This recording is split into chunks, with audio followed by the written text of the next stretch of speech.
You are listening to the Palestine in America podcast. I'm your host, Nader Ahmoud. On today's episode, we are joined by Laith Khalid Zalloum. Laith was bullied by his peers in Amman, Jordan, because he was a huge kid. So when he played basketball for the first time, the goal wasn't to become a pro or for the sport to be a bridge back to Palestine, the home of his grandparents. As Zalloum put it, it was so I can become more myself and live a healthier lifestyle. He was cut from his 7th grade team. He would go on to play for the Jordanian national team, become an American Basketball Association player and team owner, and play basketball professionally in Bethlehem, Palestine for the Orthodox club of Beit Jala. Zalloum joined us for part 2 of our interview to discuss an array of subjects, including his professional basketball career, who he modeled his game after, and what it was like visiting Palestine for the first time as a pro basketball player. One thing I love about the Palestinian, jerseys, for example, all the teams have like basic, format for how the jerseys have to look like. So I'm just gonna show you this. Do you see what's in dead center right there? You got the flag.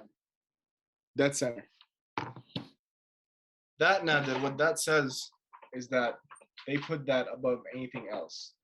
Before your team, before the federation, before FIBA, before anything, it's Palestine.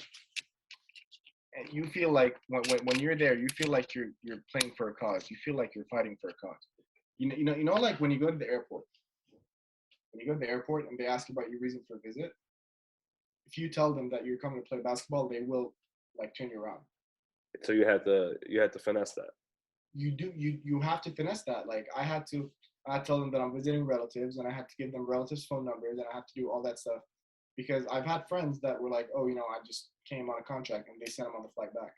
Of course, like, they're not trying to let us do any of that. They won't. And like in its simplest forms, it's resistance. Oh yeah, and even when they know how important sports are to societies too. Like I read a book a long time ago, I forgot what it was called, but what they focused on was building their own like premier leagues, like in soccer and stuff like that, and that gave them kind of it like normalized their existence. And it's like so funny because like they have teams in like the Israeli, like those. And for our audio listeners, you're throwing up quotation marks. I'm throwing up quotation marks. For those, they play in the EuroLeague. Did you know that team? Yeah, plays in the EuroLeague. I think that's the ultimate. Like they're telling on themselves. It's the funniest thing ever. Like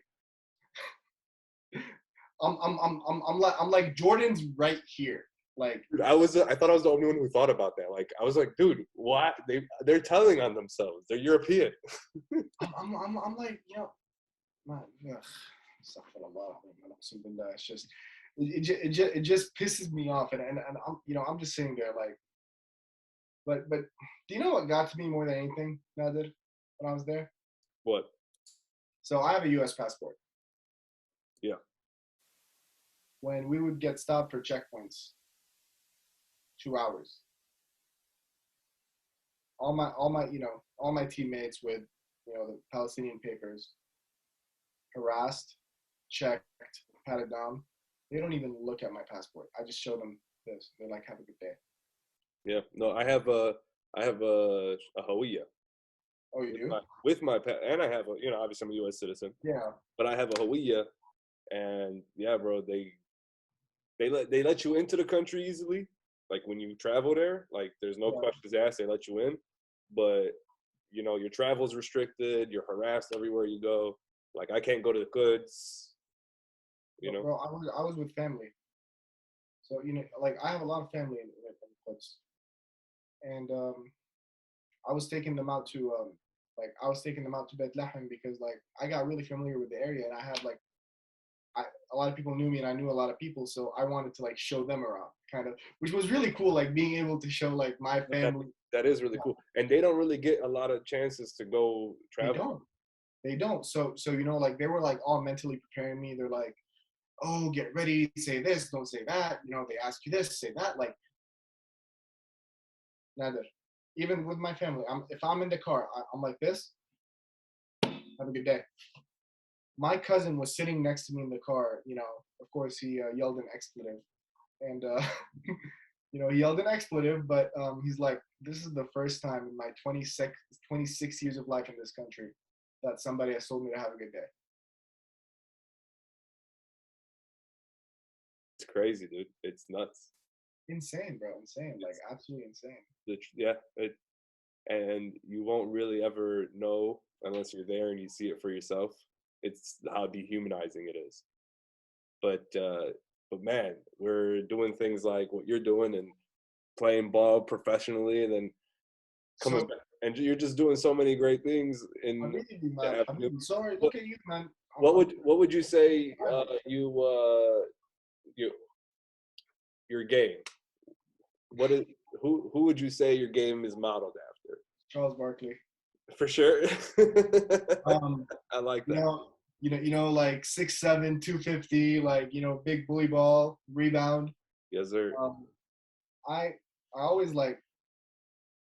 I had a coach, an American coach. His name is Coach Malcolm Battles. Malcolm Battles is one of the greatest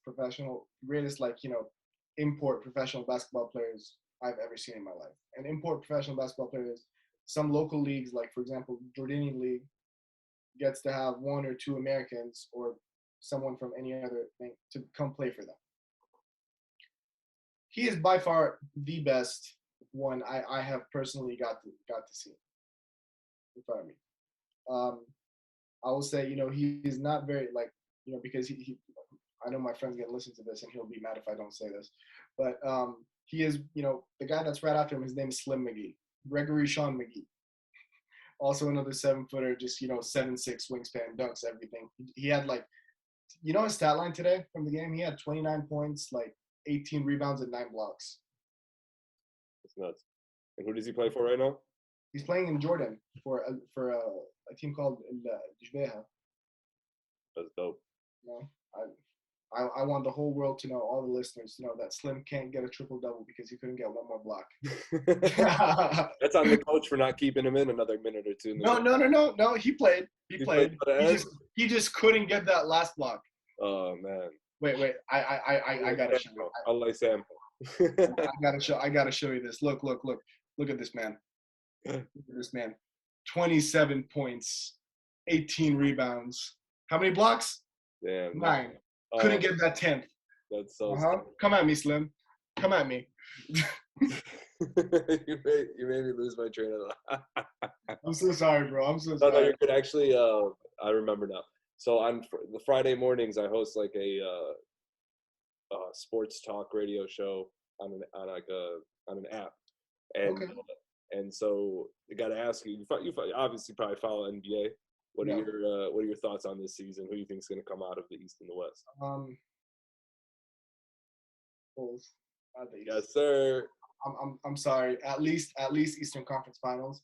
I've been saying this for years. Zach LaVine is the truth. DeMar DeRozan is finally not. He doesn't look depressed anymore. He's so happy in Chicago, dude. He's so happy. He doesn't have to again, that man's I know for a fact that man has nightmares about LeBron. But he's an assassin this year. He is on a mission right now. So good. And Lonzo Ball is finally just looking good. So the Bulls are my team to watch. Out the West, I'm a LeBron fan through and through. LeBron's my GOAT. I'm saying this to Chicagoan. I'm sorry. We won't get into this. This is not a normal sports show. We don't do that whole LeBron versus MJ thing. I know. I get his greatness, but I'm just assuming. 6-0. Sure. Okay, we'll talk about that later. But LeBron is my GOAT, and I really want the Lakers to, make it out the West. I would love a Bulls-Lakers finals. I just would never bet against LeBron. When he goes into 0 dark 30. Trust me, you're talking about DeMar having nightmares. I have nightmares. Come on, my D-Rose Bulls constantly, whether he was in Cleveland or in fucking Miami. It doesn't matter. It just was always a nightmare for Bulls fans. We'd get so close, and then him and Dwayne Wade would just turn it on. Never forget, D-Rose had that shot though. Trust me, no. We had our moments, and I was happy with our moments. And then and then you had that little Nate Robinson moment. Oh God. And Nate Robinson had some moments with us too. But forget him. He played for Israel. Fun fact. So no one knew that because Jordan was actually in deep negotiations with him to make him their naturalized player. Every country gets in FIBA. Every country gets to like naturalize a certain number of players. And Nate Robinson was in very close negotiations that went sour because of that Israeli thing. Oh, so when they found out that he played for them, like because he played for like a club team, right? For not their national team, obviously. Oh no. But for a club team, and then it's like the ultimate sin in Middle Eastern basketball is for you to have played with. Yeah. Like to even sign a player, and a small part of me just. I don't even want to blame the players as much because I know what they're going through mentally. They don't know. They're just trying to chase a bag. But at some point, like, you have to like chug it to ignorance and wanting money. Oh, for sure. For sure. I don't think Nate Robinson's going over there and saying, I love Zionism. He's like, oh, the climate's good. The bag is good. I have no other options. Unlike Amari Stoudemire. Well, he's come out and said 100% that he's a Zionist. Amari Stoudemire identifies as an American Israeli, like an Israelite. Yeah. I remember when he did that. I was so glad the Bulls never got him because we were in the hunt for him, and then when he did all that, I was like, alhamdulillah, I never had to root for that guy. Mm-hmm. Yeah, bro. So but like, I really want a Lakers Bulls, but realistically, I feel like the Nets will probably come out, and so will the Warriors, which will also be a really fun like matchup. Oh yeah, because I really want KD to win a ring on his own. That would be amazing. And like, yes, this is KD's team. This is no one else's team. Not Kyrie, not 19 point per game James Harden. This is KD's team. Oh, 100%. But you know what's crazy? I saw a stat the other day that DeMar and KD are the only two players in the NBA that shoot 10 shots per game with a defender like 2 to 4 feet away from them, and their percentages are so close to each other. It's like DeMar's like 50.8 and KD's 50.2, which are both like unreal. So it's more impressive to me. Like DeMar's stat is more impressive to me because do you know how large of a human being KD is? Oh yeah, KD. You give him his height advantage over everybody, but yeah. Okay, so I just want this for reference. You know that KD is 1 inch shorter than Shaq? That's nuts. I don't think people think about it like that. KD's an inch shorter than Shaquille O'Neal. Yeah, he's just a slim reaper. He's just skinny, way skinnier. If KD existed in a time that LeBron didn't, KD would be in GOAT conversations all day. Oh yeah, and I think even it's funny because there was times, especially I think even recently, like 2017, 2018, where people were thinking like, is KD going to surpass LeBron? And it just didn't happen. and through no fault of his own, he's balling out. It's just I know, but you look at LeBron, like dude's 37 years old. LeBron's not stopping. Year 19, go. We'll talk about that later. Nah, dude, come on. I'm your guest. You have to like hit him with shway, Excuse me. You can't come on my show and disrespect me. You'll get this from me. Is that LeBron is like it's MJ, LeBron, and if you try to come out here and say Kobe, like, come on, dude. Kobe, if you want to put him third or fourth, okay, cool. But you can't put him over MJ or LeBron. He was really fucking good. Respected that. Allah yarhamu, amazing ball player. It's the fact that he died is the only reason people are putting him top 3. Yeah. Allah yarhamu. Allah yarhamu. But yeah, no, but he's definitely top 10. You can't argue that. And then you can put him wherever you want from 3 to 10. I don't care. But please, everybody, I love Tim Duncan. Let's stop throwing him in the top 5. Yes. I love him, but people throw him as number 5, and I'm like, why? Tim Duncan had some dope basketball shoes. Like he had Adidas signature shoes, and they were my first ever basketball shoes. Oh damn! So I'm committing blasphemy with what I'm saying. Not really, because I don't think he's top 5. I still think Hakeem is better than him. I still think Hakeem is better than him. I don't know if you know this, but Hakeem actually has a house in Jordan and is married to a Palestinian woman. I did not know that. That's amazing. That's it. My first son's name is gonna be Hakeem. Wait, really? I don't know. Are you not the oldest? No, I'm the youngest. Oh, you want to guess what my son's name is gonna be? Take a guess. Take a wild guess. Khalid. So smart. Trust me, I would have planned to name my first son Mahmoud if my brother didn't do that already. Yeah. I get that. No, in my family, it's the same thing with name Yahya. Everybody wants that. My uncle's named Yahya. He's like the oldest of the oldest. And my dad's cousin, who's again I love him to death. Me and him are super close. He's like a couple years older than me. He's the youngest one of that family, and his name is also Yahya. Come to find out, my parents were considering naming me Yahya too, and I'm like, enough, just no more Yahyas. يكفي خلاص يعني. زادوها الشغلة. صح? Yeah. So, what would you say is your ultimate high in the sport? What do you mean? Like your moment. What moment would you say is your ultimate moment up until now? Honestly, my first bucket in Palestine. Describe it. How did it go down?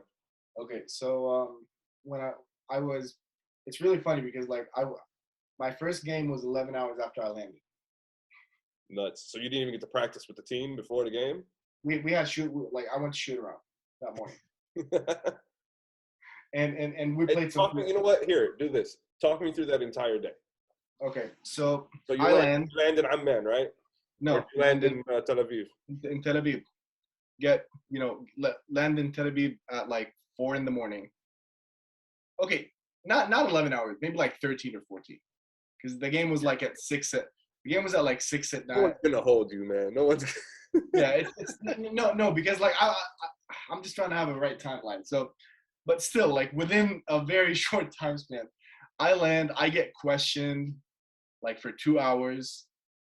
I have the driver waiting for me. Like we go. I get to Bethlehem. It's like barely like the sun's starting to rise. It was beautiful. Go down to get breakfast. I take a nap. I'm like, wow.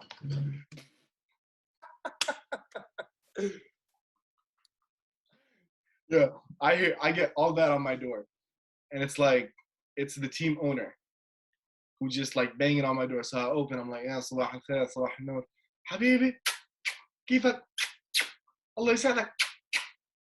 And so they're like talking to me, and like they start showing me around Bethlehem, and then they take me to the club headquarters because they had to do a signing day.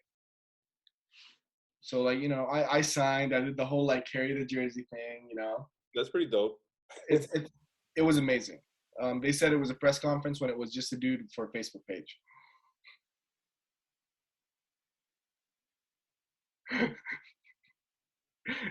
The guy was asking, bro. The guy interviewed me. He was like he asked me like maybe 10, 15 questions, and then like in the post they were like ويذكر أنه قال ويذكر أن قال زلوم أنا متحمس للغاية. أنا متحمس للغاية للعب مع فريقي. And see, that's not actually something I said. That was like from my own post. They just translated my own caption. So not lazy. Yeah, so not like so that then they take me to shoot around. Shoot around is dope. I meet all my teammates. I don't know any of their names, but I get to know everybody. They ran me through like 2 plays that were really simple, like, and so I got that down, and we actually like scrimmaged for a bit just so like I can get loose. And that scrimmage was amazing. That probably was my best scrimmage I've ever played. I made like 3 threes in a row. I had a dunk. They were like, "Oh, where'd this guy come from?" Yeah, but بحكي لك اسمع, it was fun. It was fun. Game time comes, packed stadium, best feeling in my life. I walk in, طبعا, unfortunately, like packs, like just clouds of cigarette smoke.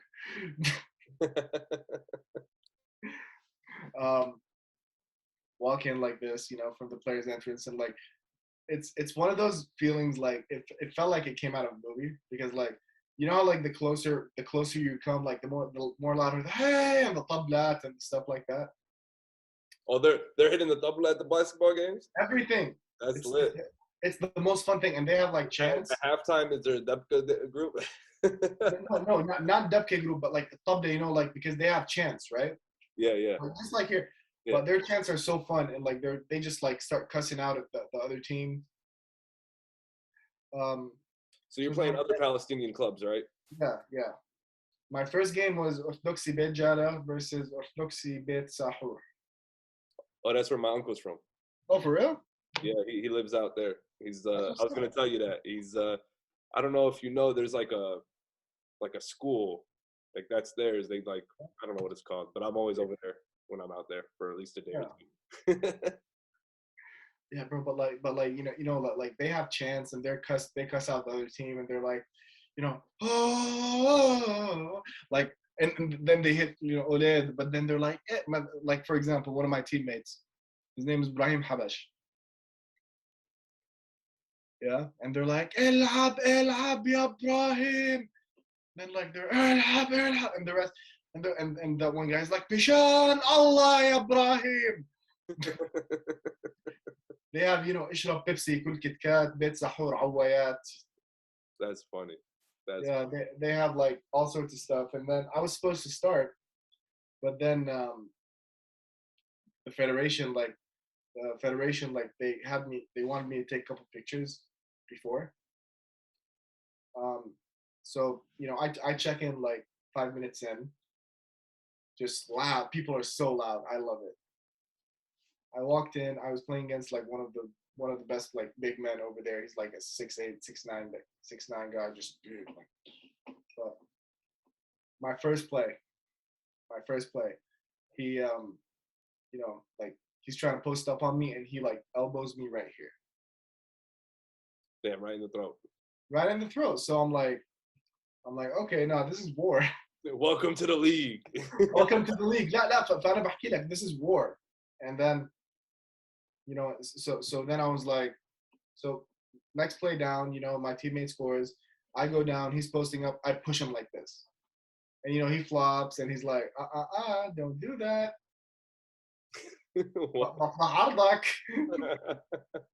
I'm like, so next play down, my teammate shoots, misses, I rebound it, and I go back for an and one on him.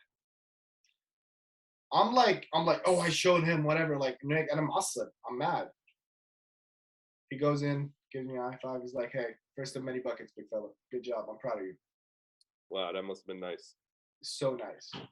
I hit the N1, and then like the other, like 2 of his other teammates were like, hey, congrats, first bucket, man. Proud of you. What's that? And like that was so nice. It showed me like even though we're on different teams, at the end of the day, like kulna wahid. Yeah. Like we're all fighting for the same cause, because again, even though it's not physical fighting, we're fighting in spirit. Yeah.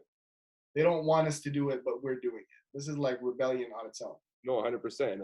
And proving like, hey man, we've been a society, we've had these kind of things, like us having basketball and soccer leagues and stuff like that. That's not new. We might be adding sports to our leagues, but we've had soccer sports way before the occupation ever came and started doing the bullshit that they were doing. Man, Palestine had a team like well before us. Oh yeah. Like no, I'm sorry, well before Jordan. Yeah, no, we did. We were, dude. Palestine was a very well-oiled society, but we just unlucky when it comes to occupation. The Brits occupied us, and then the Zionists occupied us. But the other thing that's cool about you outside of basketball is looking into you have a lot of you do things outside of basketball. So tell our listeners what else you do outside. So ever since I was a kid, like my father really emphasized business in me. My father is a great businessman, one of the greatest businessmen that I've ever seen in my life. And I've seen many. Which is why when you got that opportunity to buy into St. Mary's, you did. Absolutely, yeah. But the thing that my dad did, and the thing that what my dad did, what my grandfather did, and what my grandfather before him did, what his father before him did, was real estate. I am fourth generation real estate. Wow. It's actually really funny. My great grandfather, he was one of the wealthiest men in Quds at one point. Like first person in Quds to actually have a fridge, first person in Quds to have a television. But he had a few stores. He said that sold two things: textiles and land. So yeah, wow, y'all go way back with it. Textile and land. And then my grandfather, he did like most of his business with like clothes and stuff, and he had factories for clothing, all that stuff, and he had 5 very successful stores in Kuwait. But he also had a lot of real estate holdings, and he did a lot of real estate. And when they moved to Jordan, he actually started Zalloum Real Estate Company. And with Zalloum Real Estate Company, what he did was, it was just amazing. He like just revolutionized it, because like at that point, Jordan real estate in Jordan, the business was just واحد بيعرف واحد and this and that, like wasn't how it is out here in the United States. See, not even that. No, no, at all. It was like, yeah, I mean, literally like Facebook Marketplace. Yeah, exactly. It's just like Facebook Marketplace. Like أنا بعرف واحد بده يشتري أرض. So I go like بحط. So I go around and I put like شو اسمه ورقة على عمود كهرباء. So he opened an office that had exclusive listings, which was like unheard of. Exclusive listings, marketing, all that stuff. And my father, like, when my grandfather passed away in 98, Allah yarhamah, my father just took that and bam. Like you're talking about some stuff he did. It was just unheard of. At some point, it was the largest real estate. It was the largest real estate company in the entire Middle East. MashaAllah. Like he did some stuff where it's like, right now, like you go on Zillow and you see like the 3D tours, all that stuff. My father did the 3D tours on our website, Zalloum.com, in 2008. So y'all pretty much set the standards. And did he bring Zalloum Realty out to Florida? Yes. So when we first came out to Florida, we were working under Apple Land Homes, which is also a company that he started, just so like, he can just work for himself. Me and him made the decision that it was time to actually bring Zalloum Realty out to Florida in 2020. And we had our first year like in Florida this year, and it was just a continuation of what's in Jordan, and we did amazing. We have an amazing team, and that's constantly growing. We're always trying to expand our team. We always want good people to come and join. So I'm just gonna say this: if any of our listeners here are in the Jacksonville area, the St. Augustine area, just in or around Jacksonville, make sure to hit me up. And if you're interested in a career in real estate, we can help you be very, very successful in this business. Yeah. You basically, I was about to tell you, because we're running out of time, to go ahead and plug anything you wanted to plug. So anybody who wants to, go ahead and sign up with you, how do they reach out? So they can always email me. They can email me. They can DM me on Instagram. That would be the best way to reach out. What's your Instagram handle? It's Laith KZ, LAITH KZ. I would be, we would love to have you on our team. and we would help you. Like we would help you grow. You would be very successful with us. Habib, anything else you're trying to plug? No, not really, bro. Not really. All right, what you need to do for me, Well, and so that I can educate our readers and listeners, is text me all those basketball names that you said that I need to know about, because my knowledge is not that great. And all those Palestinian basketball players that you were talking about that said paved the way, text those names to me. I'm going to be bothering you. We're going to become really good friends. Bro, I love you already, bro. Habibi.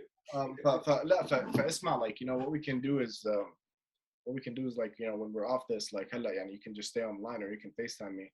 I'll just show you some guys that you really should know, and I'll tell you all about them. For sure. I am very, very, very proud, Nader, of like. Hey, we could have another episode where we talk about all that stuff. I am so down. I am so down. I am a friend of basketball historian. I really am. No, we need that, bro, because like there's only so much. I'm always researching, but like Palestine in America, like I'm trying to keep up with all the musicians, the athletes, everything. So it's again Palestine in America, but like I really think what would be a great thing to do is be able to like emphasize the athletes that are in Palestine too right now, that are not getting the exposure that they could be getting, because you know what, a lot of Palestinians, like, it's, I really want to try to change the narrative that, like, because we ended up here, we made it. Oh yeah, no, that's not true. Yeah, so I want to emphasize more about the sports in Palestine. I want more Palestinian Americans to tune in to what's happening in Palestine, like basketball wise. They have a great league. They have some amazing players. Trust me, like me and my guys, anytime there's like a link to like anything that's going on with Palestinian teams, like we tune in. Bro, like, when the Palestinian national soccer team, I know they rarely ever really get far, but when they were close, we were all tuning in and staying up till 3 a.m. watching them play. it's so dope, like, but the basketball team is so good. How can you watch any of their games? So the thing is, like, most of the news is posted on Facebook. Okay. Most of the news is posted on Facebook. You have the federation's page, you have the independent team pages. I'm gonna be sharing all those with you. You have, you can follow a couple of the players. Like, okay, just for example, right now I'm just gonna send you one of the guys, like, Instagram, Sunny, just before I forget. Appreciate that. Yeah. So check out what I just sent you.